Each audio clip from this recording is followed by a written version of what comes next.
Imagine you're walking around carrying this heavy bag that literally no one else can see. Every single disappointment, every betrayal, every sleepless night you toss and turn through, it's like each one quietly drops another heavy stone right into that bag. But somehow, you just keep walking. From the outside, you look perfectly fine, calm even. But the heaviest battles are so often the ones nobody else ever notices. You're carrying all that weight, and step by step, it's changing you. All right, let's jump right into our first sign: finding calm during the storm. Now think about the last time something suddenly went wrong. Years ago, a minor crisis might have completely derailed your day, right? But today, well, there's this massive disconnect between what people assume and what's actually happening. Society loves to label this as you becoming cold or just not caring anymore. But actually, scratch that. It's not coldness at all. In reality, you're just pausing. You're taking your breath and you're thinking things through instead of going into full-blown panic mode. You've simply stopped letting small problems feel like the end of the world. Science actually has a name for this whole process. It's called emotional adaptation, and it's a brilliant psychological mechanism. Basically, when your brain survives repeated stress or loss, it literally trains itself to save energy for the stuff that actually matters. It learns through hard experience that not every single challenge is a life or death threat. So instead of reacting impulsively, your brain conserves your emotional energy. You definitely haven't stopped feeling things. You've just figured out that panicking almost never solves the problem. It's exactly like someone who's just survived a massive destructive storm. The next time they see some dark clouds roll in, they don't lose their minds at the very first drop of rain. They know they faced way worse, and hey, they survived. In that exact same way, your past struggles have quietly trained your mind to just stay steady when everyone else is losing it. You know you've been through the ringer and made it out the other side. So what used to feel totally impossible, now it just feels manageable. Moving on to sign number 2, the comfort of solitude. I bet there was a time when silence just felt uncomfortable. You'd probably immediately reach for your phone, hunt for some kind of distraction, or rely on other people just to feel okay. But somewhere along the line, that completely flipped. Psychologists call this emotional independence. It's this incredible shift where you build a rock-solid internal sense of security. Instead of constantly needing reassurance from the outside world after a disappointment, you start sourcing that security from within. And let me be clear, it's not about pushing people away at all. It's just this deep, quiet realization that your happiness isn't entirely dependent on having someone else around. Because wow, there is a massive difference between loneliness and solitude. Loneliness is that sharp, painful feeling of being totally disconnected from everything. But solitude? Solitude is the peaceful comfort of just knowing that you are enough, right there in your own company. You stop feeling the need to chase down every single invitation or cling to people who make you feel unvalued.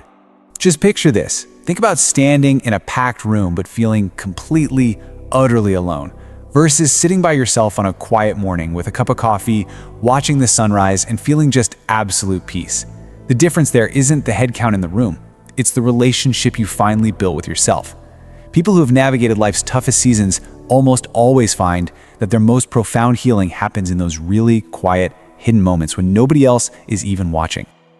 Okay, let's jump to sign 4, guarding your inner world. Remember when you used to just share everything with everyone? You probably thought, hey, if they care, they'll understand. But when trust gets repeatedly broken, yeah, that changes. Fast. Again, people often completely misread this. They see a wall and assume you're just distant or emotionally unavailable. But the reality?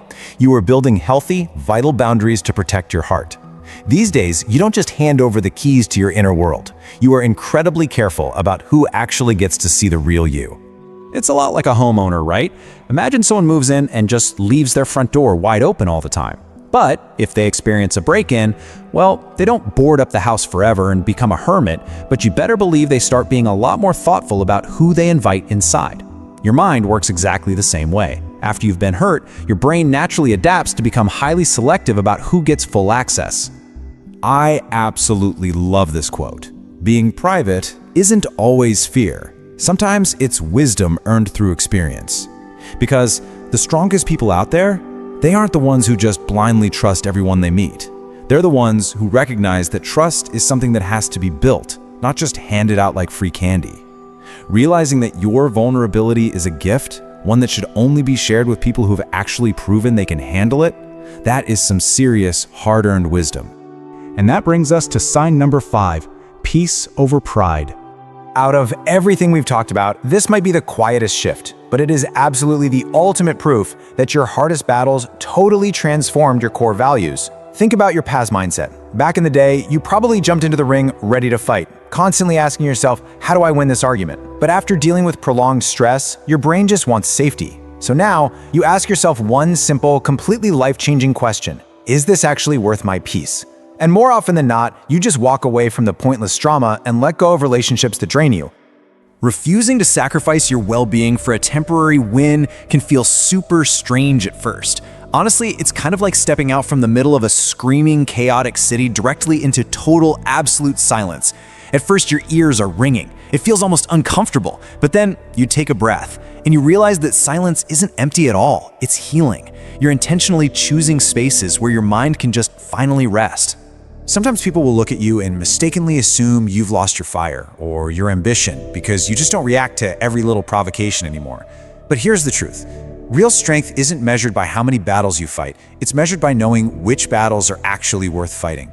Choosing peace over your own pride, that's not giving up. That is the ultimate sign of quiet resilience. And it's a level of wisdom that a lot of people spend their entire lives trying to figure out. Let's pull this all together and talk about your unseen strength. The really beautiful thing about true resilience is that it almost never announces itself. Staying calm when everything around you is pure chaos, actually enjoying your own company in solitude, putting up those healthy boundaries, and choosing your inner peace over your pride. Listen, these are not signs that the world made you cold. Not at all.